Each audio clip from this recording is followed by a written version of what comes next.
All right, welcome to another episode of the MMA Fight Game Podcast. I am super fired up to have this killer, and I just found out, unbeknownst to me, he is only 20 years old. He already has 8 MMA fights, boasting a 6-2 record. He is also a married man now, just recently, which is fantastic. We welcome Manos de Piedra, which is Hands of Stone, Kenny Correa, who is also the former 155-pound, former 170-pound Tim Rankins Cage Wars champion.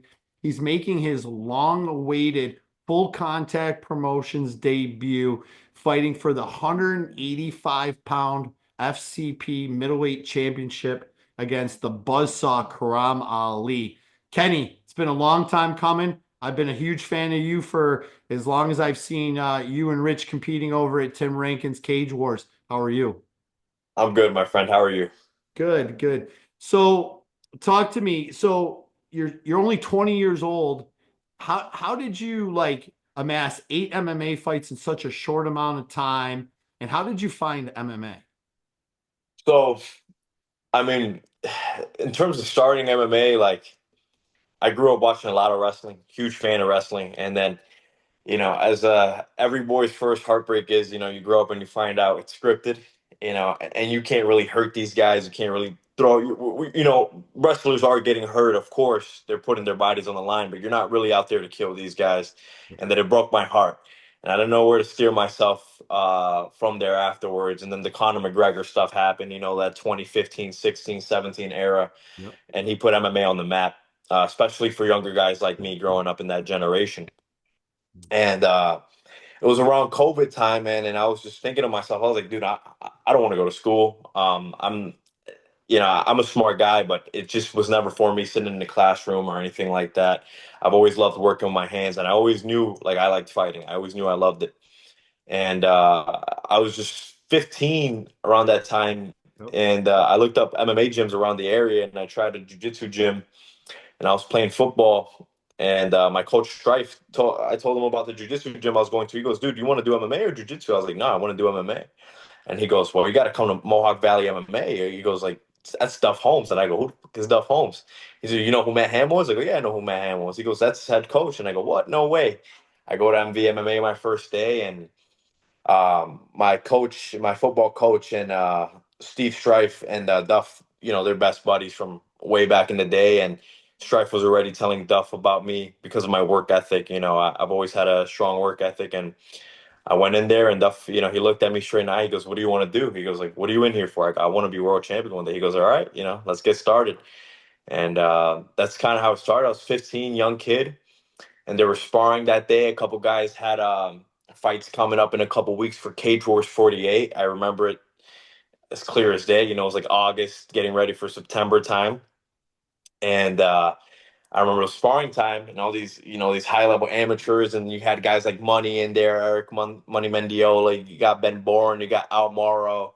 These guys were ready to spar. Kyle Kaler, number one guys in the Northeast, and I'm begging Duff. It's my first day, and I'm like, "Please, please let me spar, please." He goes, "No, like there's no way. It's your first day. You just signed the waiver." And I go, "Come on, please." Like I'm begging him. He goes, "Do you have a mouth guard?" And I go, "I don't." And he goes, "I can't let you spar." And I go, "Please, I'll bite down really hard. Like I'll be fine." And he ended up letting me spar, and I got my ass kicked by a bunch of these guys.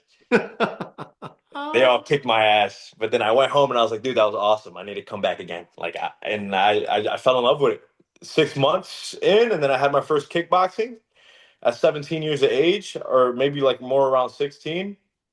And then I got my first MMA fight at 18, and I've just been, grinding it out ever since, trying to get as much as I can in. Yeah, your coach and I actually go way, way back. I first met Duff at UFC 84, Oh, which was wow. like, yeah, which was like BJ Penn, Sean Shirk, Machida, Ortiz, Wanderlei, and Keith Jardine were on the card. And I ran into Matt and Duff. I knew Matt's girlfriend, Brittany, at the time, and I've known Duff for years. Then I ran into Duff when Matt fought Rich Franklin at UFC Yeah. 88 as well. think that might have been the co-main event to Rashad and Chuck.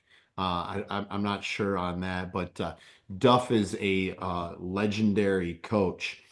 So going into this fight, talking about your career and how you started at 17, you fought at 155. You fought at 170. You've also fought at 205. Now you're completing the quad at 185 pounds on Yeah. March 29th at the mighty and legendary Tim Hortons Iceplex. What was it? What made you decide on this way? Because I was actually, when Duff sent me your name for this bout, my mouth dropped. I was like, no way. Because I knew you had some things going on, and then what made you decide to take this fight at 185 pounds against a very tough guy in Karam Ali? You know, I always tell guys that ask me like, "Oh, hey, why'd you get into the sport?" Is it for the money? Is it for the fame? Like, what is it? There's a lot of extra stuff that comes along with it. Banging the ring girls.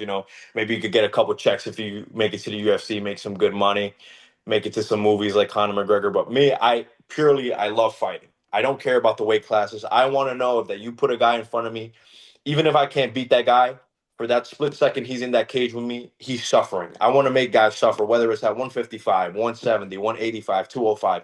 I want to know when I go to train, I can't just fight guys my size. I want to go out there and fight guys who know how to fight, not some random jerk off at a bar who's drunk. And it's a dangerous guy, a guy like Karam Ali, a guy like, the guys that I fought at 55, at 70, like Hardiman, who was a D1 wrestler when I fought him for my first title, which I ended up losing a unanimous decision to. Guys like that, like I want to know I can go ahead with any one of these guys at any one of weight class, even if it's Francis Ngannou. You know what I mean? Fuck it, I'm gonna try. You know what I mean? I might die in the process, but I want to know that I can fight these guys. Yeah, and how many more fights do you think you have on the amateur scene before you go pro? And the second part of that question is, what would you fight professionally at? I'd fight professionally at for sure 55. 55 would definitely be the go-to. I think even 70, man, as a double belt wouldn't be bad. Like I was a little undersized at 70, but you've seen a lot of successful guys undersized at 70, like Colby Covington, etc. Um, so I think 55 for sure.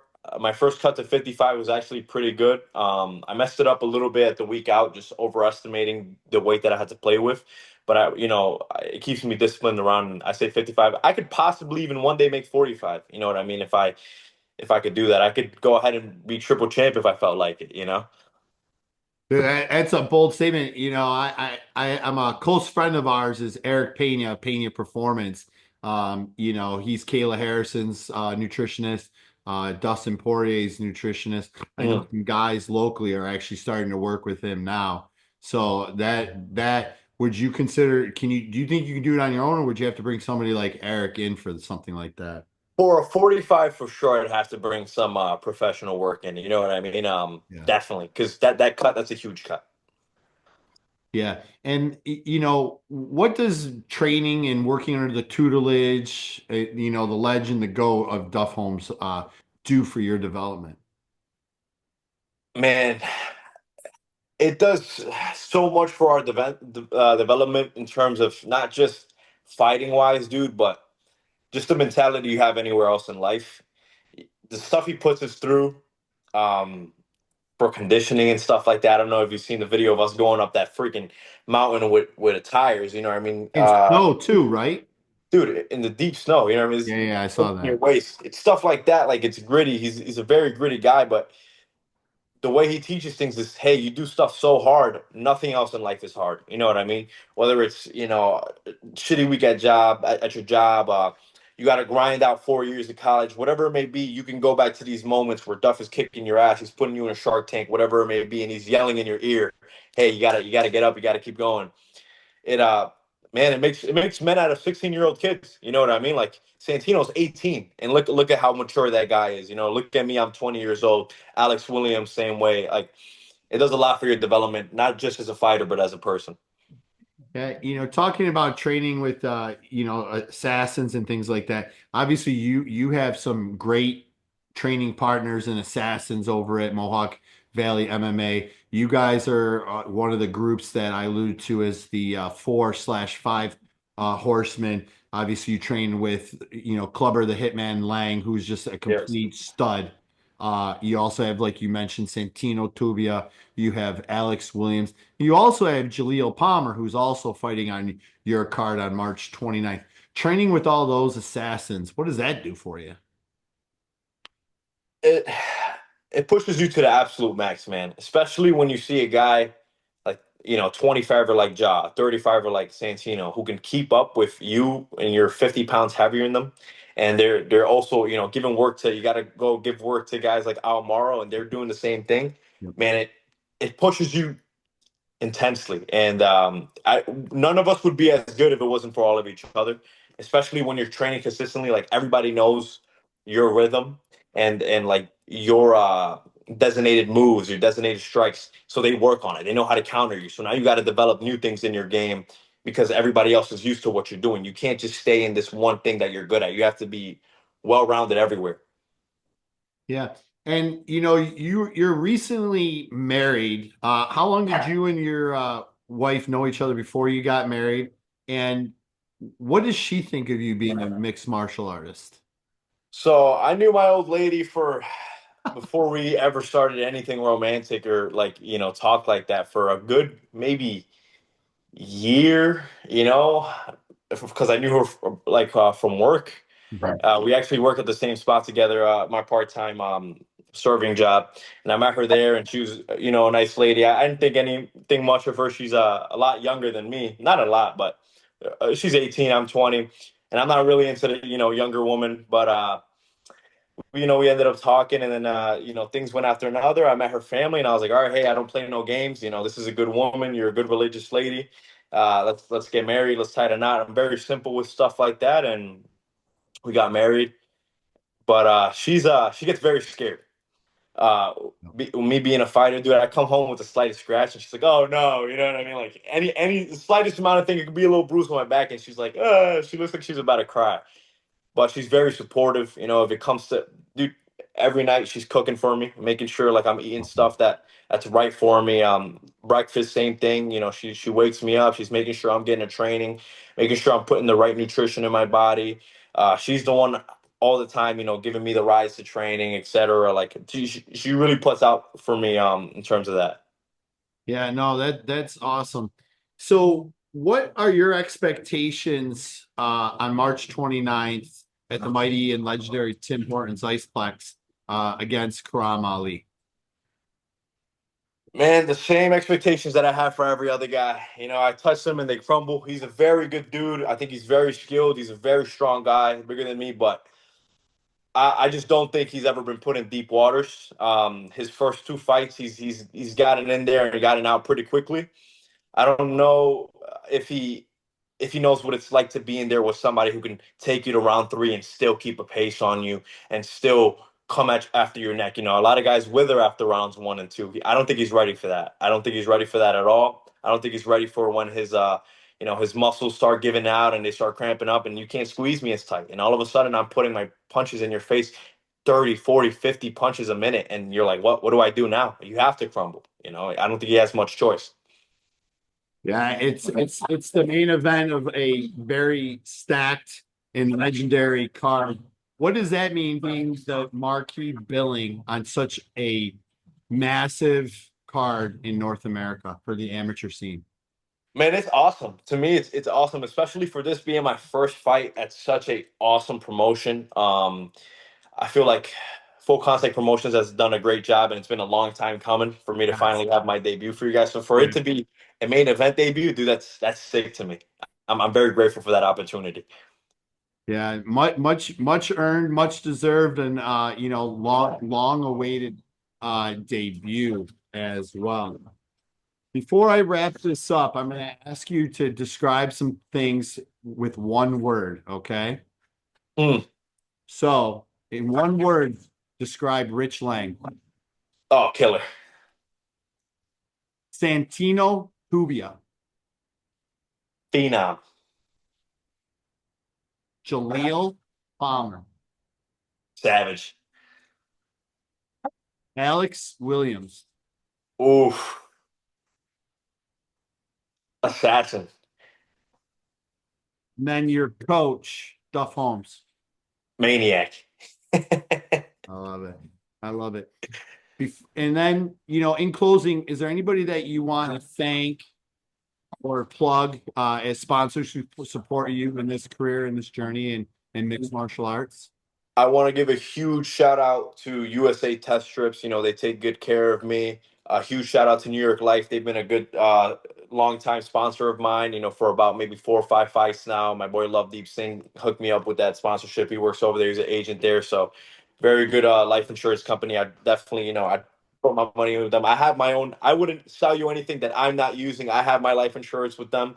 It's better safe than sorry, especially Yep. start off young, man. It's a very good thing to, the younger you start off, the better. It doesn't have to be anything crazy. It doesn't have to be anything expensive. And just a huge shout out to my family. A huge shout out to my mother for always being there. My wife, my wife's family, and of course all my coaches and teammates. Man, I wouldn't be where I am without all those guys. So Yeah. Is your mom looking forward to coming up to Rochester and checking out the Rochester scene and see her son put on a fight of the night performance? oh yeah, she's gonna be there. She comes with me every day. Every time I fight, to the Waynes and everything. That's why I gotta, I get that two bed hotel room. I tell them every time, I'm like, hey guys, I need 2 beds. Mama Duke's gotta come with me. Yeah, I put that request in for you. There are limited tickets available. If anybody wants to come out and watch you compete, definitely instant message, direct message you to get tickets because you do get a cut of those. They are limited, like I had mentioned.